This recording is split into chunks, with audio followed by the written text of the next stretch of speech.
Hello dear students, welcome all of you at motion online. तो प्यारे बच्चों, कैसे हैं आप सब लोग? मैं उम्मीद करती हूँ आप सभी लोग बहुत अच्छे होंगे। तो बच्चों, मैं हूँ आपकी रसायन विज्ञान की अध्यापिका क्रीना और आज के लेक्चर में कार्बनिक रसायन का हम जो चैप्टर शुरू कर चुके हैं जिसका नाम है हेलो एल्केन और हेलो एरीन, उसी को हम कंटिन्यू करेंगे। तो आज हेलो एल्केन और हेलो एरीन में बच्चों लेक्चर नंबर 9 हम शुरू करने वाले हैं। 8 लेक्चर्स हम इस चैप्टर के बारे में पहले ही डील कर चुके हैं। लेक्चर 8 में मैंने आपको विलोपन अभिक्रिया और धातुओं के साथ अभिक्रिया बताई थी, वो हमारा हेलो एल्केन का पार्ट खत्म हुआ। अब हमारे पास बचता है कि हमने जब हेलो एल्केन की अभिक्रियाएं पढ़ी है तो हमें हेलो एरीनो की अभिक्रियाओं को भी विस्तार में पढ़ना होगा। हेलो एरीन की अभिक्रियाएं, ये जो अभिक्रियाएं हैं ये सारी आपकी रासायनिक अभिक्रियाएं हैं और ये वैसी नहीं है जैसी हमने हेलो एल्केन में पढ़ी थी। कुछ हद तक सेम है, सिर्फ उनका नाम सेम है, लेकिन जो रिएक्शन को, अभिक्रिया को करने का प्रोसेस है वो बिल्कुल यहाँ पर अलग है, क्योंकि वहां पर आपके पास में जो हेलो एल्केन थे वो कैसे थे, वो आपके पास में कार्बन की श्रृंखला के रूप में थे। लेकिन हेलो एरीन हम पढ़ रहे हैं तो इसका मतलब हमें उन विलयों की बात करनी है, उन यौगिकों की बात करनी है जो बेंजीन रिंग के साथ होंगे, जिनका जो रूप होगा, जिनका जो प्रारूप होगा वो श्रृंखला में नहीं होगा, उनका प्रारूप क्लोज्ड स्ट्रक्चर की फॉर्म में होगा। क्लियर? तो हेलो एरीन के साथ जो अभिक्रियाएं हैं वो कुछ हद तक वैसी ही हैं नाम में, लेकिन उनको करने का जो तरीका है वो बिल्कुल अलग है। हेलो एरीन की अभिक्रियाओं को भी हम 3 कैटेगरीज में क्लासिफाई करते हुए पढ़ेंगे और वो 3 वर्गीकरण हैं आपके नाभिक रागी प्रतिस्थापन, इलेक्ट्रॉन रागी प्रतिस्थापन और आपका धातुओं के साथ अभिक्रिया। इलेक्ट्रॉन रागी प्रतिस्थापन को हमने हेलो एल्केन में नहीं पढ़ा, वहां हमने नाभिक रागी के साथ विलोपन अभिक्रिया को पढ़ा। अब यहाँ पर हमारे पास में जो 3 वर्गीकरण यहाँ पर हैं वो है आपका नाभिक रागी प्रतिस्थापन, इलेक्ट्रॉन रागी प्रतिस्थापन और तीसरा धातुओं के साथ अभिक्रिया। तो हम आज के लेक्चर में नाभिक रागी प्रतिस्थापन हेलो एरीन के केस में कैसे होता है उसको हम अच्छे से जानेंगे और अपने जितने भी डाउट्स हैं इस टॉपिक को लेकर वो हम यहाँ पे क्लियर करेंगे। लेकिन उससे पहले आपको क्या करना है, आपको अपने साथ एक कॉपी और पेन लेके बैठना है ताकि मैं आपको जो बताऊं उसे आपको नोट डाउन करना है और मैं जितना बताऊंगी और मैं जितना लिखूंगी आपको उतना ही याद रखना है, उसके बियॉन्ड आपको नहीं जाना है। क्लियर? तो कॉपी और पेन लेके बैठिए ताकि आप यहाँ पर हम जो भी लिखें, क्योंकि ऑर्गेनिक केमिस्ट्री जो है हमारी कार्बनिक रसायन, उसको हम बिना कॉपी पेन की सहायता से नहीं कर सकते। ठीक है बच्चों, तो शुरू करते हैं आज का अध्याय हेलो एरीनो की अभिक्रियाएं। हेलो एरीनो की अभिक्रियाओं को 3 कैटेगरीज में वर्गीकृत किया गया। 3 कैटेगरीज क्या क्या है? नाभिक रागी प्रतिस्थापन, इलेक्ट्रॉन रागी प्रतिस्थापन और तीसरा है आपका धातुओं के साथ अभिक्रिया। नाभिक रागी प्रतिस्थापन, इलेक्ट्रॉन रागी प्रतिस्थापन, धातुओं के साथ अभिक्रिया, यही है यहाँ पे लिखा हुआ। पहला मुद्दा नाभिक रागी प्रतिस्थापन, इसको इंग्लिश में हम कहते हैं न्यूक्लियोफिलिक सब्स्टिट्यूशन। क्या कहते हैं? Nucleophilic substitution reaction. Nucleophilic substitution reaction जो होती है आपकी बच्चों वो 2 तरीके की होती है, SN1 और SN2। ये मैं आपको पहले भी बता चुकी हूं। तो SN1 और SN2 का मतलब यहाँ क्या है कि वहां अभिक्रिया में हमारे पास एक अणुक होगी या द्विअणुक होगी, तभी हम उसको क्या कहेंगे? SN1 या SN2 कहेंगे। इलेक्ट्रॉन रागी प्रतिस्थापन, इसको भी हम 2 रूप में पढ़ेंगे, EN1 एंड EN2। और धातुओं के साथ अभिक्रिया, धातुओं के साथ अभिक्रिया का मतलब है रिएक्शन आपकी मेटल्स के साथ। किसके साथ? मेटल्स के साथ रिएक्शन। तो मेटल्स के साथ जब रिएक्शंस की बात आती है तो हम वहां पर हमेशा जो साइंटिस्ट का नाम होता है उसी पे अभिक्रियाएं डिस्कस करते हैं। जैसे पिछले कुछ लेक्चर्स में मैंने आपको फिंकलेस्टाइन रिएक्शन, वुड्स रिएक्शन आदि ये अभिक्रिया मैंने आपको बताई है। तो यहाँ पर भी धातुओं के साथ अभिक्रिया में हमारे पास में नेम रिएक्शन आएगी और बच्चों नेम रिएक्शन आपके एग्जाम में डायरेक्टली क्वेश्चन पुट ऑन होता है।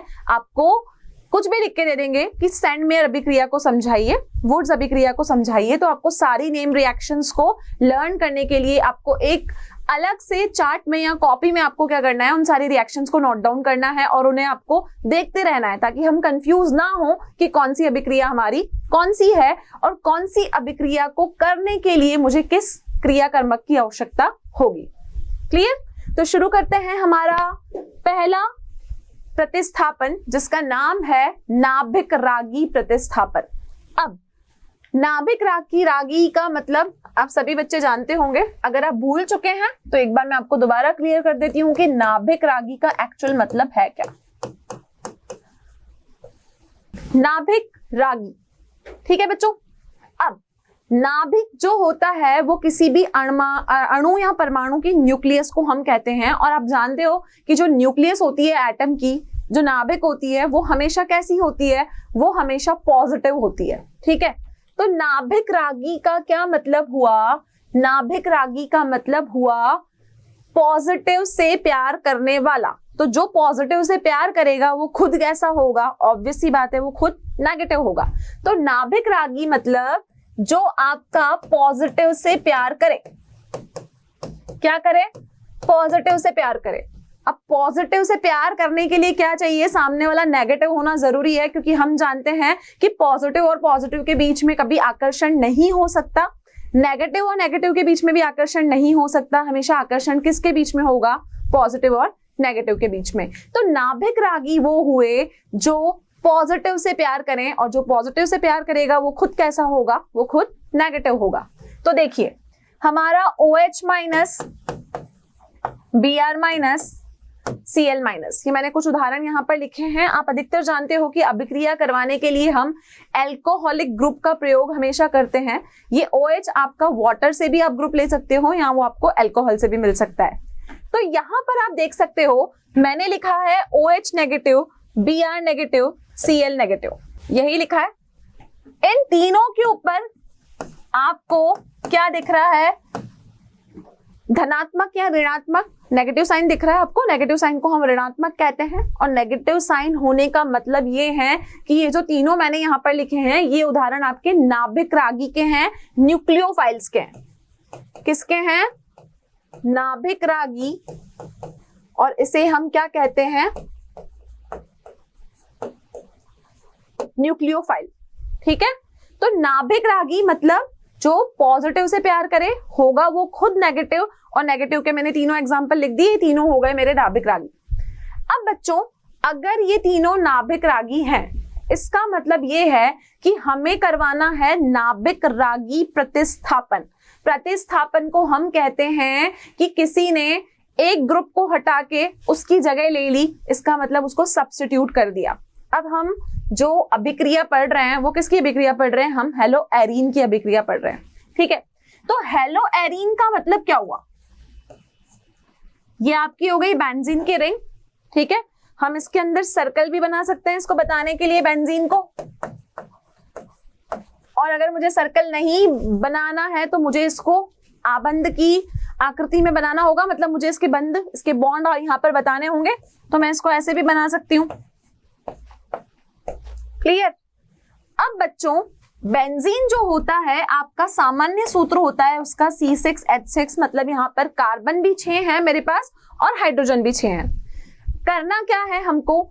हम पढ़ रहे हैं नाभिक रागी प्रतिस्थापन किस केस में? हेलो एरीनो के केस में। तो ये तो बेंजीन हुआ। अब मैं इसको हेलो एरीन कब कहती थी? जब इस एरीन के ऊपर एक हेलो लग जाए। हेलो मतलब halogen, fluorine, chlorine, bromine, iodine, चारों हमारे क्या होते हैं? चारों हमारे हेलोजन होते हैं। अब बच्चों अगर मुझे यहां पर X को लगाना है तो X को लगाने के लिए मुझे क्या करना होगा? एक हाइड्रोजन को वहां से हटाना होगा, क्योंकि आप जानते हो कि X वहीं लगेगा जहां से एक हाइड्रोजन हटेगा। तो अगर मैंने यहां से एक हाइड्रोजन को हटा के, मैंने क्या किया? एक हाइड्रोजन को हटा दिया,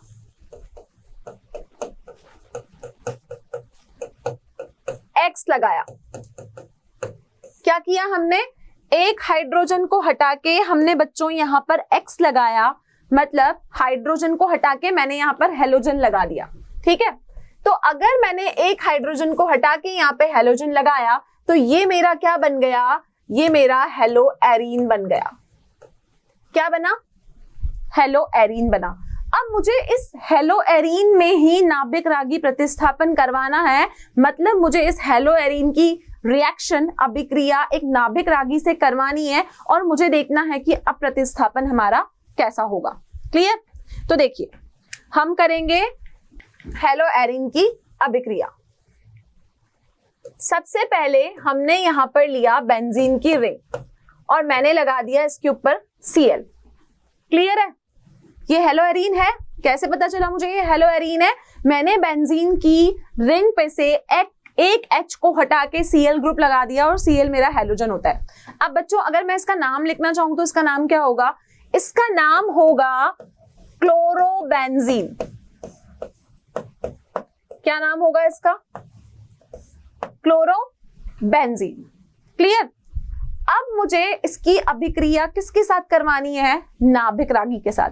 तो सपोज मैं इसकी अभिक्रिया करवाती हूं किसी भी नाभिक रागी, मैंने इसको NU नेगेटिव लिख लिया, न्यूक्लियोफाइल, क्योंकि वो होता नेगेटिव है और जो रिएक्शन करता है वो पॉजिटिव के साथ करता है। तो बच्चों अगर ये न्यूक्लियोफाइल, ये नाभिक रागी इसके साथ अभिक्रिया करेगा तो क्या करेगा? ये खुद लग जाएगा यहां और ये Cl को मार देगा धक्का और हम कहेंगे कि यहां पर हुआ नाभिक रागी प्रतिस्थापन। क्या हुआ? नाभिक रागी प्रतिस्थापन। देखो क्या किया नाभिक रागी ने, यहां पर अटैक किया। यहीं क्यों अटैक किया? क्योंकि वहां पर कार्बन है और नाभिक रागी को क्या चाहिए? नाभिक रागी हमेशा पॉजिटिव से प्यार करता है और कार्बन कैसा होता है? पॉजिटिव। तो नाभिक रागी को कार्बन यहां मिला तो उसने जाके पॉजिटिव पे अटैक किया, अटैक करके इस क्लोरीन को हटाया और हटाने के बाद क्या किया? हटाने के बाद क्लोरीन को Cl नेगेटिव के रूप में बाहर कर दिया। इतना क्लियर?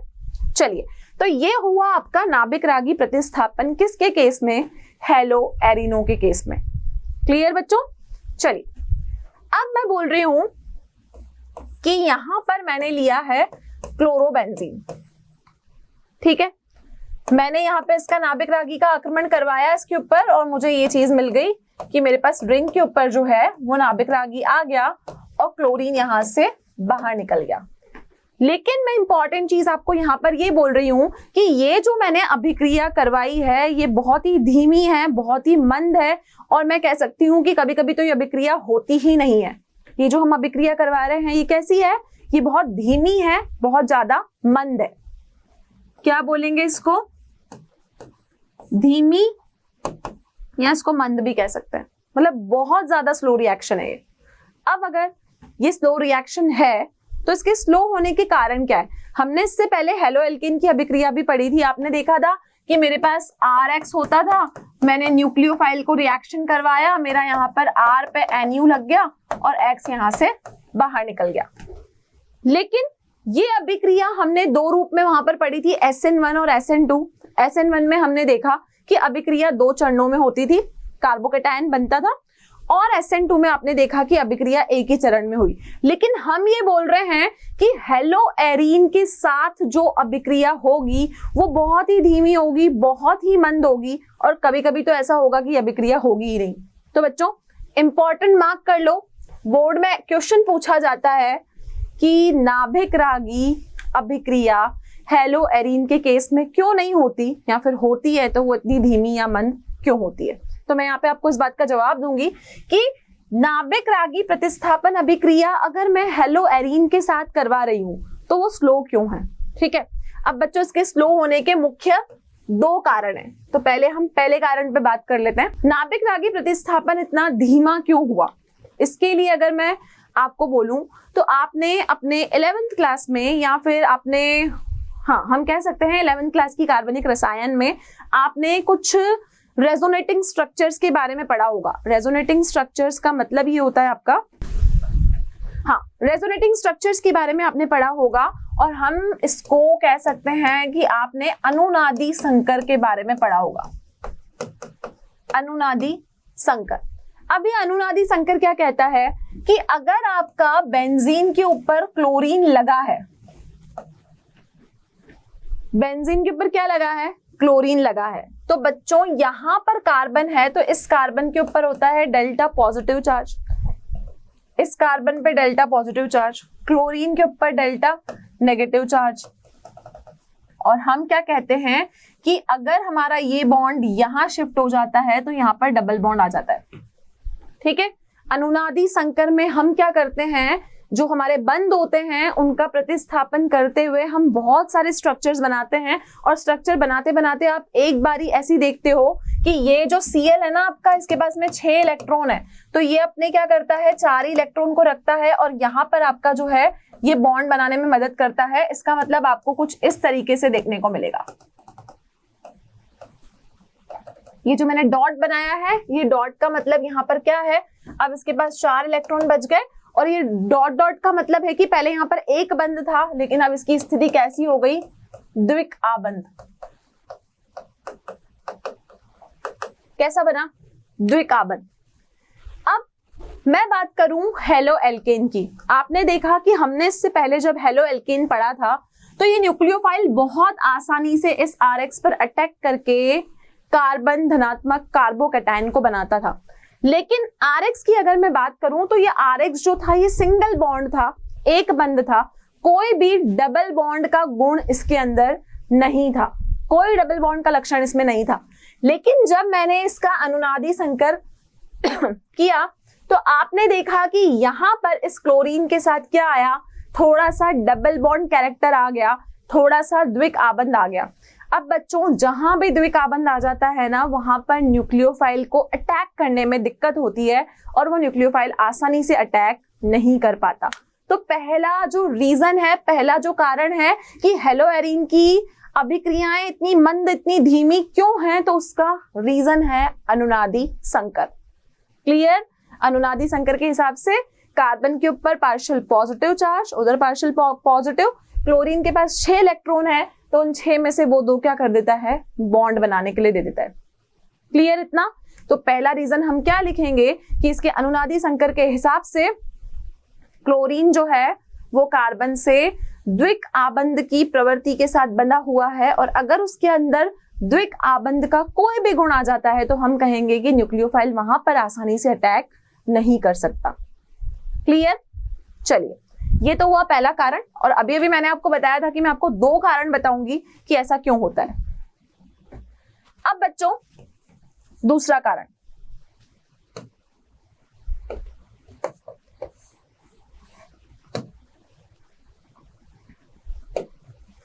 आप यहां पे देख रहे हो कि जब ये न्यूक्लियोफाइल Nu नेगेटिव नाभिक रागी इस हेलोएरीन के ऊपर अटैक कर रहा है, तो आपका क्लोरीन कैसे निकल रहा है, क्लोरीन Cl माइनस के रूप में बाहर निकल रहा है।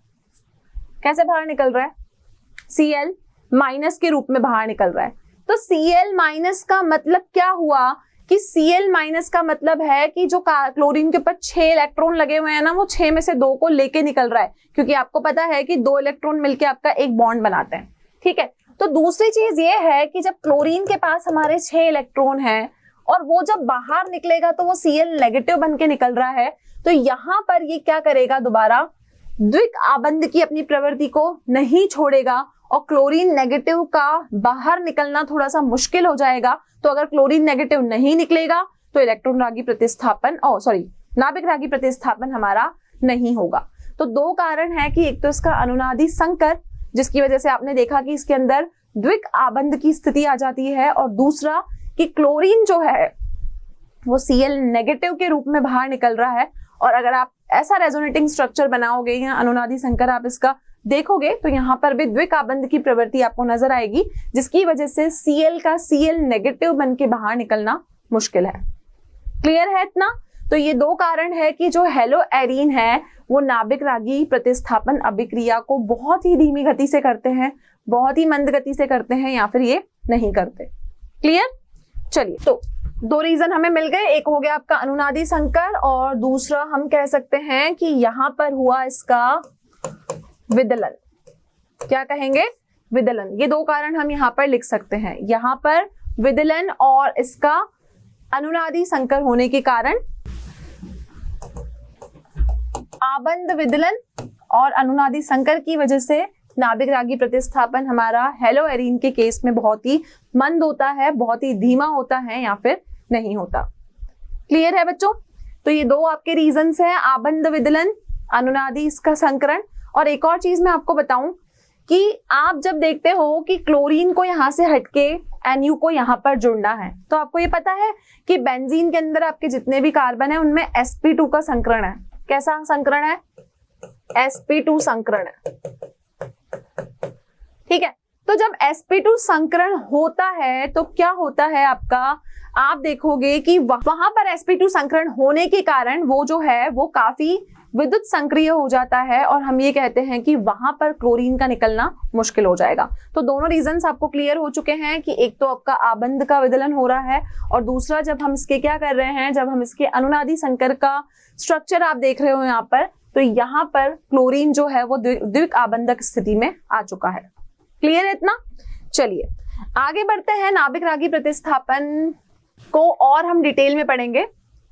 नाभिक रागी प्रतिस्थापन में जो पहला है वो है आपका अनुनाद प्रभाव, दूसरा है कि CX आबंध जो है आपका उसमें कार्बन के परमाणुओं के संकरण में अंतर, और तीसरा आपका है फेनिल ढलायन का अस्थायित्व। नाभिक रागी प्रतिस्थापन को हमको 3 रूप में पढ़ना है। अनुनाद प्रभाव, CX आबंध में कार्बन परमाणुओं के संकरण में अंतर, क्योंकि जब CX बॉन्ड बनाता है तो उनका संकरण सेम नहीं रहता, कभी sp, कभी sp2, कभी sp3 होता है। और तीसरा फेनिल धनायन का अस्थायित्व। फेनिल धनायन का मतलब आपकी जो फिनाइल रिंग है, बेंजीन की रिंग के ऊपर आप देखते हो कि ग्रुप आएगा, तो धनायन का मतलब हुआ यहाँ पर इसका पॉजिटिव चार्ज, उसका अस्थायित्व। तो इस 3 रूप में हमें नाभिक रागी प्रतिस्थापन को पढ़ना है। तो अभी तक हमने सिर्फ एक ही कॉन्सेप्ट अपना क्लियर किया कि जो नाभिक रागी प्रतिस्थापन है वो हेलो एरीन के केस में हेलो एल्केन से इतना धीमा, इतना मंद क्यों है। तो अब हम शुरू करेंगे हमारा अनुनाद प्रभाव। किसके बारे में जानेंगे? अनुनाद प्रभाव के बारे में जानेंगे। तो शुरू करते हैं अनुनाद प्रभाव। तो बच्चों यहाँ पर नाभिक रागी अभिक्रियाओं में सबसे पहले हम अनुनाद प्रभाव को समझते हैं। तो नाभिक रागी अभिक्रियाओं में अनुनाद के प्रभाव को समझने के लिए हमें क्या करना पड़ेगा, हमें एक हेलो एरीन लेके चलना पड़ेगा, क्योंकि हमें कंपैरिजन करना है कि हेलो एल्केन और हेलो एरीन की तुलना में, दोनों की अगर हम तुलना करें तो कौन हमारा जो नाभिक रागी अभिक्रियाएं हैं वो ज्यादा अच्छे से कर पाएगा। ठीक है, तो देखो यहाँ पर अनुनाद प्रभाव को समझने के लिए मैंने यहाँ पर एक हेलो एरीन लिया। हेलो एरीन में हमने यहाँ पे क्लोरीन लिया, यहाँ पर हम 6 इलेक्ट्रॉन्स को बनाएंगे। अब किसी भी चीज की स्टेबिलिटी को चेक करने के लिए हमें उसके रेजोनेटिंग स्ट्रक्चर्स बनाने पड़ते हैं, तो हम इसकी अनुनादी संरचनाएं बनाएंगे और देखेंगे कि ये कितना स्टेबल है। तो हमने यहाँ पर क्या किया, क्लोरीन में से 2 इलेक्ट्रॉन हमने यहाँ पर शिफ्ट किए और यहाँ पर ये बॉन्ड हो जाएगा हमारा इधर शिफ्ट, ये बॉन्ड हो जाएगा हमारा इधर शिफ्ट।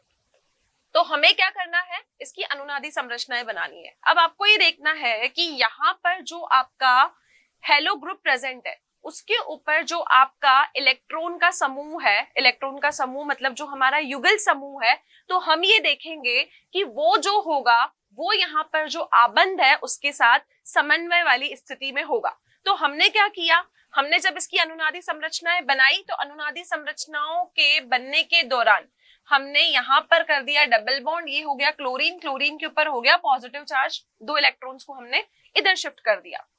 अब यहां से ये जो बॉन्ड है आपका इधर शिफ्ट हो जाएगा, ये बॉन्ड जो होगा आपका इधर शिफ्ट हो जाएगा। ठीक है, और ये आपका यहाँ पर हो जाएगा नेगेटिव चार्ज। अब इस नेगेटिव चार्ज को हम रोटेट करवाते जाएंगे और बॉन्ड की हम यहाँ पर शिफ्टिंग करते जाएंगे। तो दोबारा ये स्ट्रक्चर किस तरीके से आपको मिलेगा, ये Cl पे पॉजिटिव, नेगेटिव चार्ज जो है वो हमारा इधर शिफ्ट हो गया, ये वाला बॉन्ड हमारा इधर शिफ्ट हो गया और यहाँ वाला बॉन्ड हमारा इधर शिफ्ट हो गया। ठीक है, अब जो नेगेटिव चार्ज है वो आपका दोबारा शिफ्टिंग करेगा, तो नेगेटिव चार्ज हमारा आ जाएगा इधर और ये वाला जो बॉन्ड है हमारा वो शिफ्ट हो जाएगा इधर। तो दोबारा जब मैं इसकी अनुनादी संरचना बनाऊंगी तो यहाँ पर ये बॉन्ड हो गया हमारा इधर, ये हो गया इधर और आपका नेगेटिव चार्ज की शिफ्टिंग हो गई इधर and this is Cl positive. ठीक है, तो इस रूप से आप इसकी अनुनादी संरचनाएं यहाँ पर बना सकते हो। तो अनुनादी संरचनाओं के हिसाब से हम यहाँ पर क्या देखेंगे कि जब हमने एक हेलोएरीन की अनुनादी संरचनाएं बनाई तो यहाँ पर जो C और Cl है इनके बीच में जो आबंध है उसमें थोड़ा सा द्विक आबंध का गुण आ गया। जो C और Cl बॉन्ड है इसके बीच में थोड़ा द्विक आबंध गुण आ गया।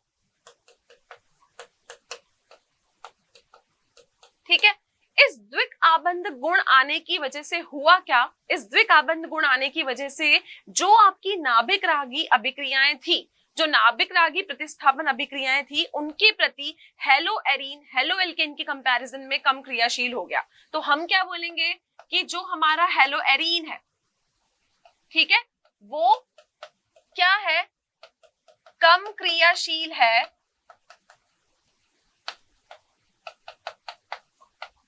हेलोएल्केन के कंपैरिजन में।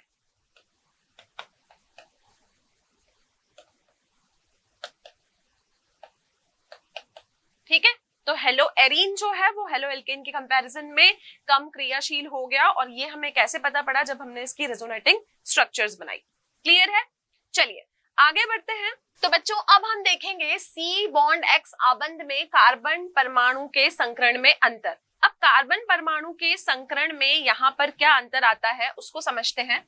मैंने यहाँ पे लिया हेलोएरीन, हेलोएरीन हमने यहाँ पर लिया, ठीक है, ये हो गया आपका हेलोएरीन। और यहां पर मैंने लिया एक हेलोएल्केन,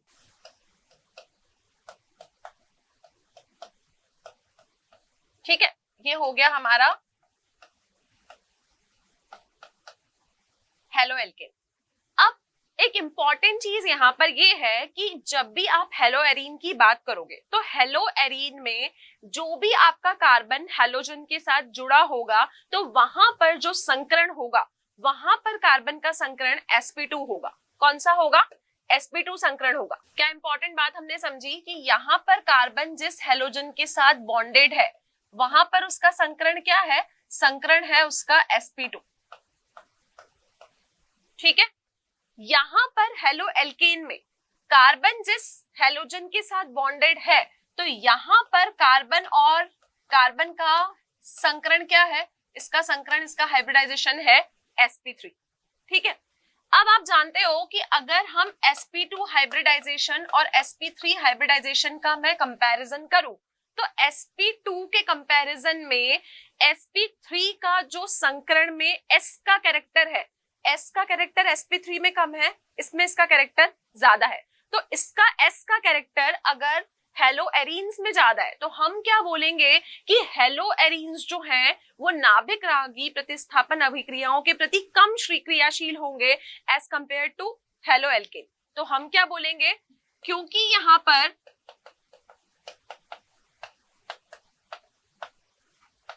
S कैरेक्टर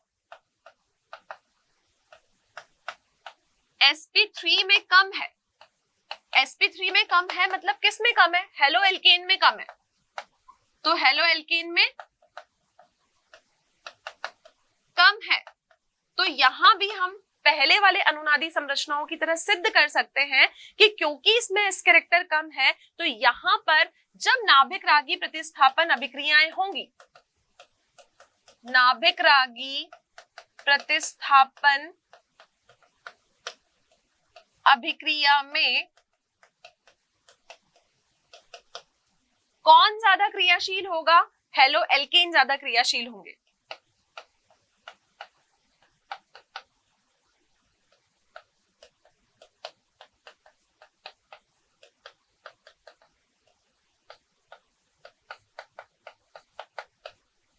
क्लियर। अब एक और चीज हम क्या जानते हैं कि हमेशा डबल बॉन्ड को तोड़ना ज्यादा मुश्किल होता है as compare to single bond.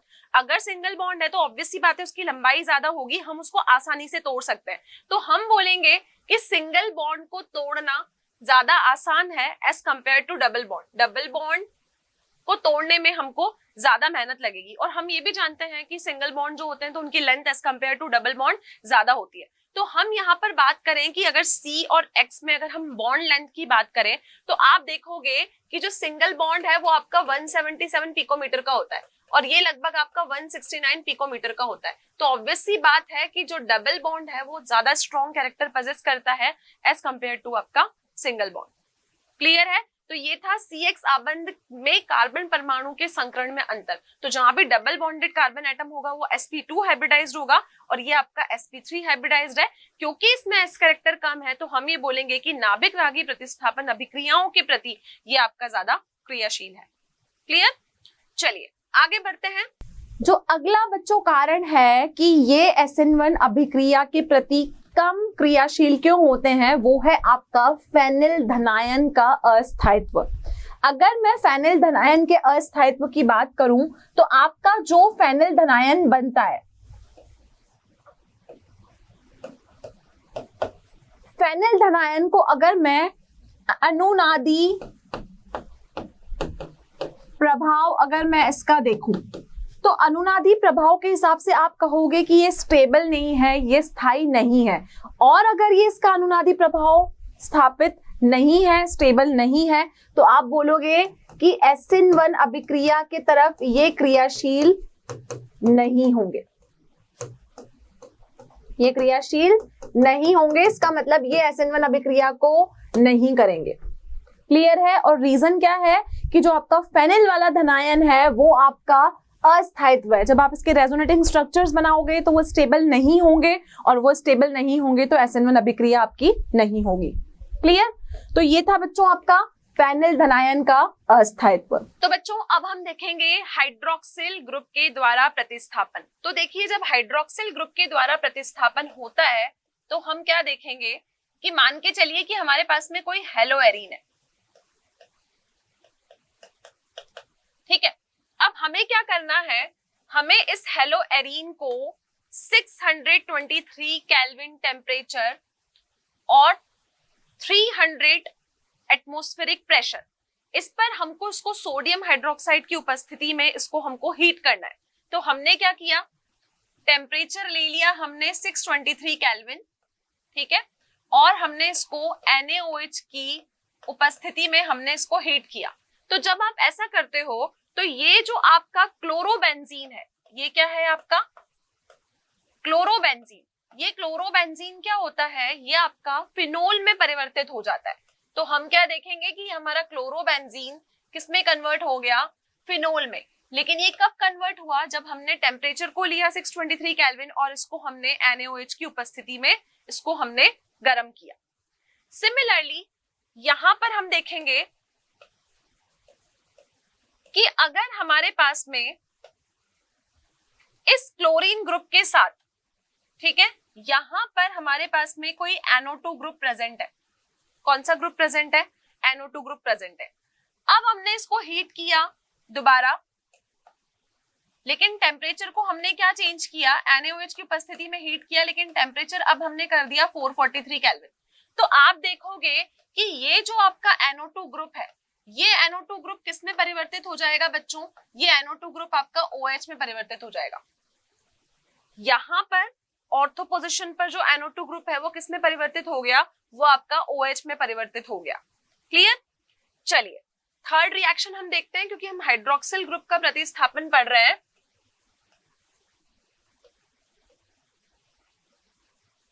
हमने दोबारा बेंजीन रिंग ली, यहां पर हमारा क्लोरीन ग्रुप है, लेकिन अब हमारे पास में NO2 ग्रुप कहां पर है, एक हमारा इस पोजीशन पर है और एक हमारा इस पैरा वाली पोजीशन पर है, ठीक है।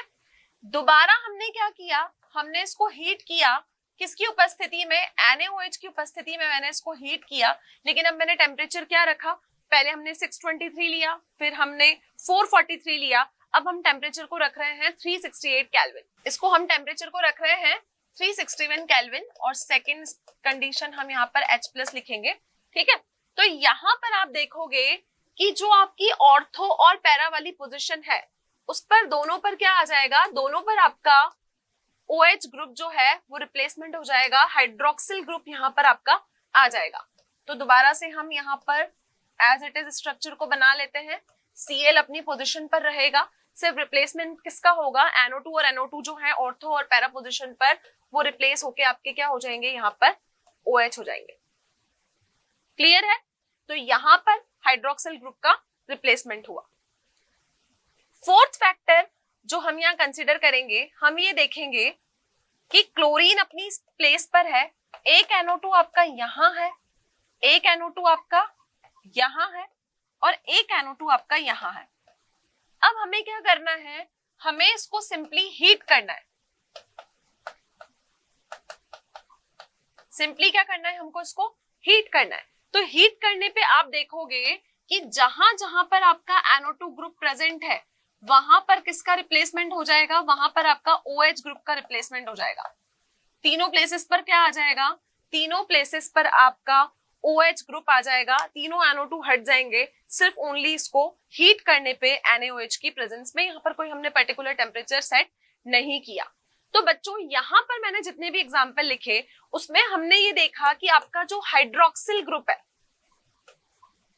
जो आपका हाइड्रोक्सिल ग्रुप है, हाइड्रोक्सिल ग्रुप क्या है, OH आपका हाइड्रोक्सिल ग्रुप है। तो इस OH हाइड्रोक्सिल ग्रुप में हमने ये देखा कि ये जो जितनी भी पोजीशंस एक्वायर कर रहा है ये हमेशा कैसा है, ऑर्थो पैरा है, ठीक है। और NO2 आपका कैसा है, NO2 आपका इलेक्ट्रॉन विथड्रॉइंग ग्रुप है, इलेक्ट्रॉन विथड्रॉइंग ग्रुप। तो इलेक्ट्रॉन विथड्रॉइंग ग्रुप यहाँ पर प्रेजेंट होने की वजह से मेटा वाली स्थिति पे ये कम क्रियाशील होगा, मतलब मेटा वाली स्थिति को हम कह सकते हैं कि ये बिल्कुल अक्रियाशीलता की स्थिति है। तो मेटा पोजीशन पर ये क्या होगा, ये अक्रियाशील होगा और ये ज्यादा एक्टिव किस पे होगा, ये हमेशा ऑर्थो और पैरा पोजीशन पर ही एक्टिव होगा। तो इसको हम कहते हैं कि हाइड्रोक्सिल ग्रुप अपना प्रतिस्थापन कैसे करता है। क्लियर है? तो आज के लेक्चर में हमने ये देखा कि हेलोएरिन अपनी क्या क्या रासायनिक प्रतिक्रिया देंगे, जिसमें हमारी अनुनादी जो प्रतिक्रिया है, अनुनादी अभिक्रिया है, वो बहुत ज्यादा इंपॉर्टेंट है। हाइड्रोक्सिल ग्रुप के द्वारा हमने प्रतिस्थापन देखा और हमने ये भी देखा कि यहाँ पर जो sp2 चरण है वो ज्यादा इंपॉर्टेंट है संकरण में एज कंपेयर टू sp और sp3। क्लियर? लेकिन हमारी ये अभिक्रिया यहाँ पर खत्म नहीं हुई है, हमें नाभिक रागी के अलावा अब इलेक्ट्रॉन रागी प्रतिस्थापन और धातुओं के साथ अभिक्रिया को भी पढ़ना है, जिसको हम अपने नेक्स्ट लेक्चर में कंटिन्यू करेंगे। So thank you so much, have a great day. और बच्चों, आपको इस लेक्चर से रिलेटेड जो भी स्टडी मटेरियल या फिर आपको कोई भी डाउट है तो आप हमारा मोशन लर्निंग ऐप डाउनलोड कर सकते हैं। Have a great day. आशा करता हूं हमारे टॉप एजुकेटर का यह लेक्चर आपको पसंद आया होगा। अगर पसंद आया है तो वीडियो को लाइक करिए, चैनल को सब्सक्राइब करिए और शेयर भी करिए, क्योंकि ज्ञान बांटने से बढ़ता है और सही बताऊं तो पुण्य भी मिलता है। मुझे सुनने के लिए बहुत बहुत धन्यवाद। Thank you.